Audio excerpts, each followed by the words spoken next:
And while I'm saying that,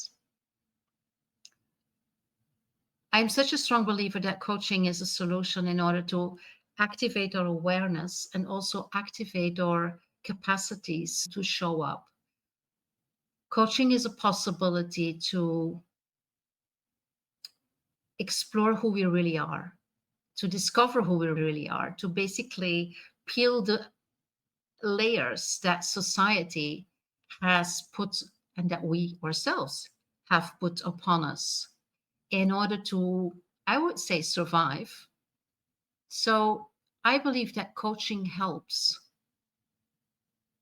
to discover your identity, to reconnect with your values, and to understand deeply your beliefs and your growing beliefs, as well as your limiting beliefs. And in the meantime, I see that Ragini Michaels has joined us here on stage. So I'm going to bring Ragini on stage. She's the most amazing colleague that I have.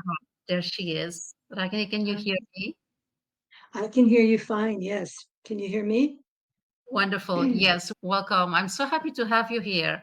We have been talking a lot about new age leadership and higher level of consciousness in leadership. What's your take on that, Ragini?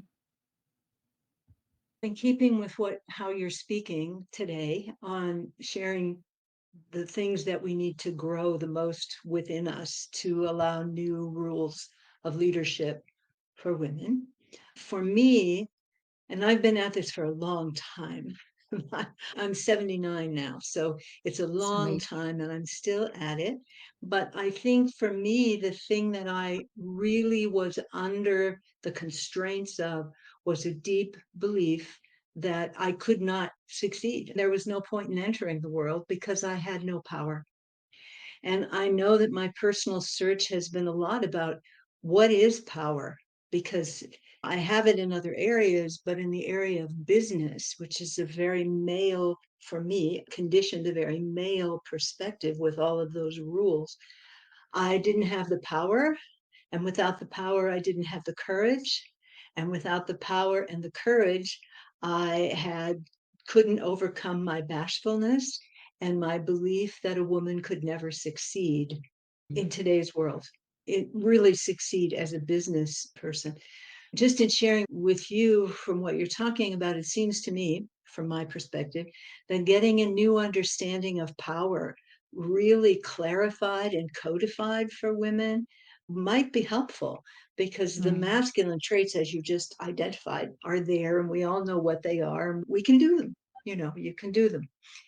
But to be clear about the feminine power and how to utilize that in partnership with the male power, I think is one of the things that would help us all.